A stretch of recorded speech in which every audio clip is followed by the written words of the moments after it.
Hey y'all, it's because Mama said so. Come with me as we do a week worth of Mama's cooking. On this day, I had just gotten home from school and I am making something super simple. I'm just doing Brussels sprouts with salt, pepper, a little bit of butter, and some cheddar cheese. It kind of makes like a very easy Brussels sprout gratin, and so good and so easy, and so pop it in the oven and you have a great side when you get home from work. I used frozen Brussels sprouts that I thawed in the microwave for this because I just didn't have any fresh ones. A lot of times I'll use fresh ones, but frozen is fine. And so I'm just going to stir this together, and then you'll see I'll slice some butter over the top of it and sprinkle on just a little bit more cheese, and we'll go ahead and put this in the oven to bake. All of the recipes are going to be at the end of this video, so that way you know exactly what to do as far as timing and everything. But I'm going to put this in the oven at about 375 degrees, and it'll be in there probably for about 30 or 40 minutes. But like I said, the recipe will be at the end of the video. I knew this week was going to be a week that maybe I might be a little sleepy, I might be a little bit tired, and so I made sure that my meal plan for the week was really simple and really easy to do.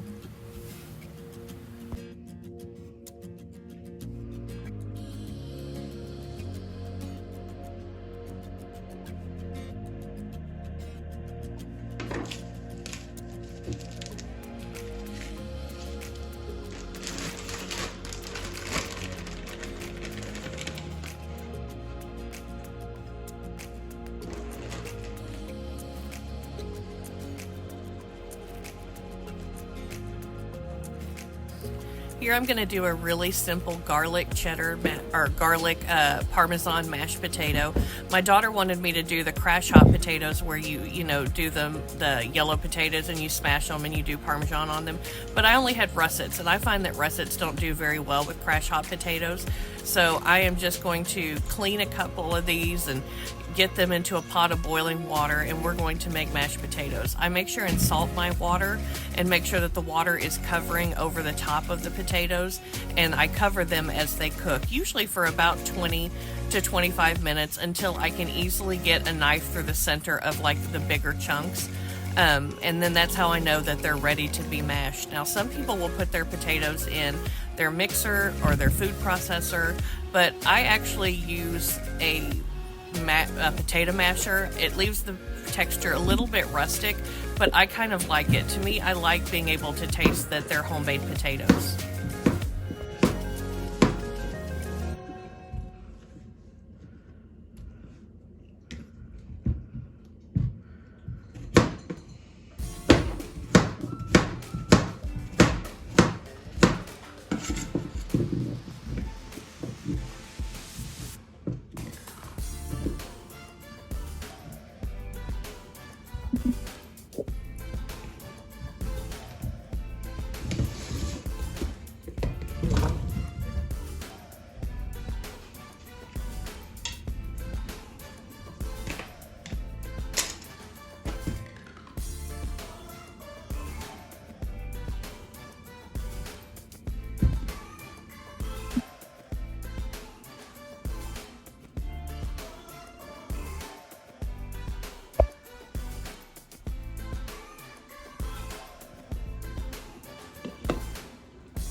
These potatoes are so incredibly flavorful. They have great texture from the sour cream and the cream cheese, and then they have wonderful depth of flavor from the Parmesan and the garlic.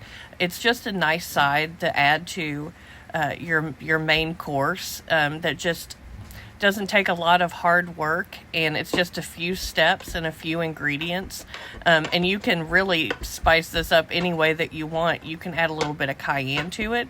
You could substitute the type of cheese that you use. My sister actually does a blue cheese mashed potato that's kind of similar to this that is absolutely delicious. So you can play with the cheeses, you can play with the spices. It's a really versatile way to make mashed potatoes.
Hey y'all, it's Because Mama Said So, and we are making a simple chili recipe.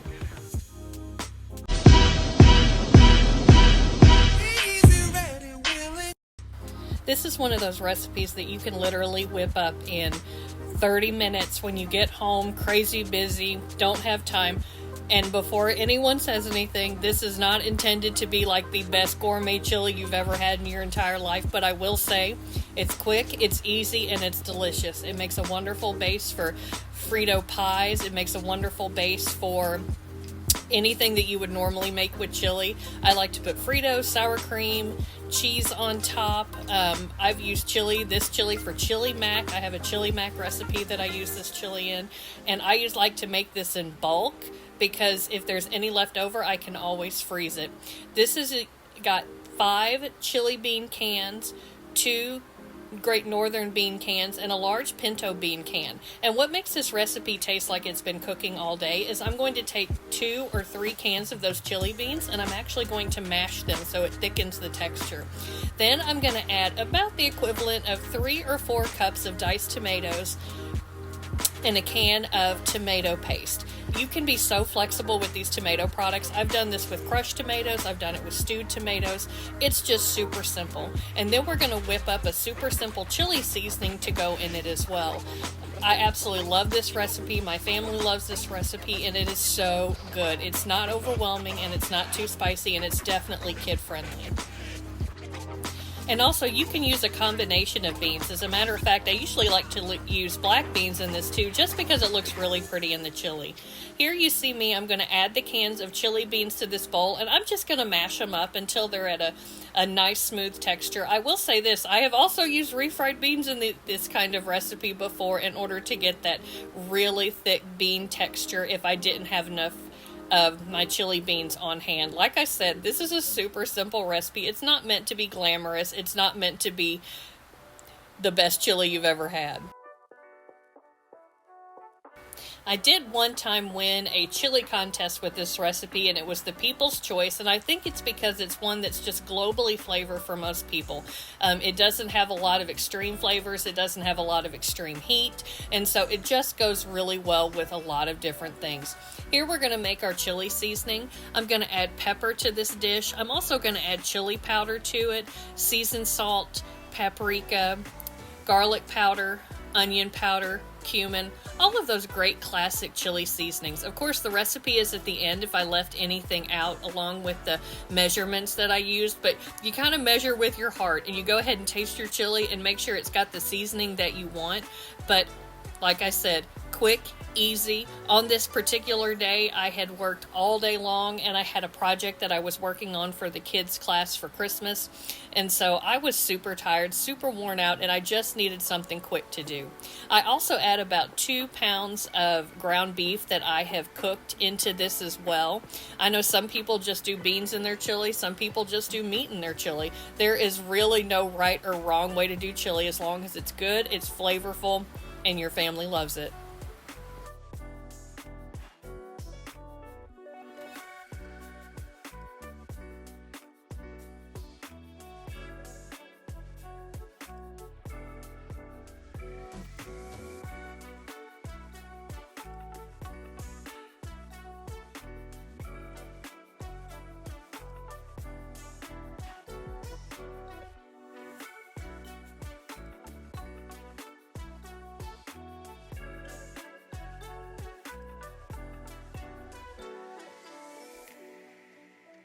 I've got my largest pot ready to go, and as you're going to see, this is going to fill it almost to the brim. It is just a great bulk recipe.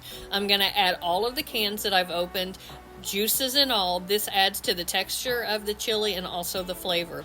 And super simple, no waste in this chili recipe. I'm going to add all of them along with the tomato products as well as the mashed up beans, and then I will add the ground beef and the seasonings. And then we'll let this simmer for about 30 minutes until it's nice and hot and bubbly and warmed through.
If you have never tried one of these meat mashers, I completely recommend that you do. It makes so many things so simple, and it's breaking up the meat right now and incorporating it well into the chili. I can also use it to kind of scrape the bottom to make sure that nothing's sticking. That is important that you stir it really, really well a couple of times while it's cooking and heating through.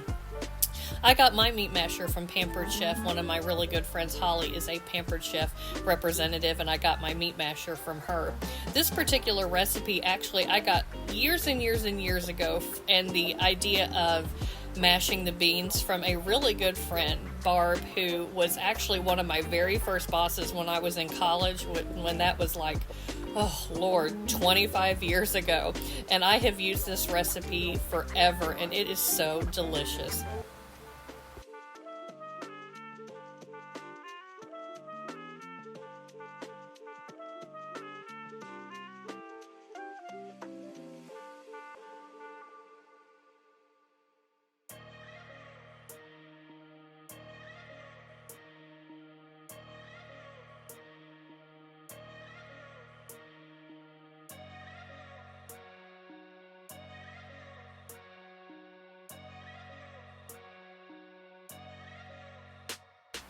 Here's how my bowl turned out. I topped it with sour cream, cheese, and Fritos. It is so good, so delicious, and perfect for all of this cold weather that we're having right now.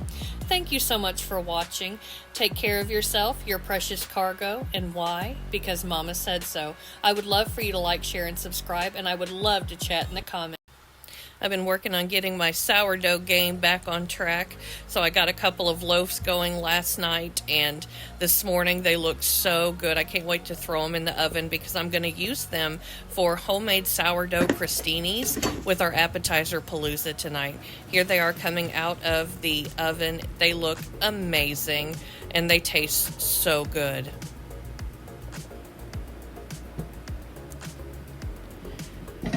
They're nice and browned. Love it, love it, love it. And that night with the crostinis, they turned out so amazing. Now I'm actually going to work on, for Appetizer Palooza tonight, we're going to be doing wonton tacos. I have a tutorial video on those in an Appetizer Palooza video on my channel. But I'm going to make a homemade tomatilla salsa verde to go in them. It's super simple. I'm going to take about 6 to 8 tomatillos, and I'm going to peel off the papery leaf that's over the edge of them, and I'm going to place them on a baking sheet along with 1 onion that's also cut into chunks. Then I'm going to put it in the oven for about 15 minutes or so. 15 to 20 minutes until the tomatillos and the onions start to kind of char a little bit to give them a little bit of that roasted flavor. And then I'm going to use an immersion blender to blend it all together and make a really yummy, healthy, homemade tomatilla salsa verde.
As you can see, I'm going to load up these tomatillos and onions into a jar. Then I'm going to add just a little bit of garlic and a little bit of salt and pepper to the salsa. You can add a little bit of cumin if you want to. Salsa is one of those things that you can literally add anything that you like. My husband does not like cilantro, and so normally I think cilantro would be a great herb in this salsa, but since my family doesn't really care for it, I don't add it. But I do kind of miss that it had cilantro in it, but you know, Mama's got to make food that her family likes to eat. I'm going to take my immersion blender and I'm just going to put it in the jar and work it for a few minutes, and it's just going to emulsify into like a perfect tomatilla salsa verde. You can also do this in a blender or in a food processor. It's completely up to you. I just like the ease of using my immersion blender.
tomatillas are very tangy and almost have a little bit of a lemony sour taste to them. So I'm going to add just a teeny tiny little pinch of sugar to kind of offset all of that with just a touch of sweetness. The onion adds a little bit of sweetness, but it just needed a little bit of a kick up.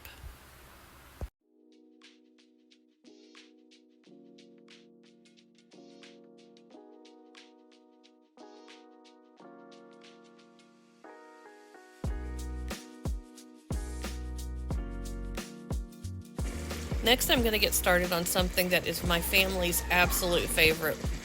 We love wonton tacos, and so I am going to prepare this beef, and I'm going to add a little bit of taco seasoning. This is absolutely delicious. My sister is actually the one who shared this recipe with me, and it's super, super simple. I'm going to add ground beef to the bottom of a crock pot. And then I'm going to add 1 pound of ground pork sausage also to the crock pot. Then we're going to add 2 cans of cream or golden mushroom soup.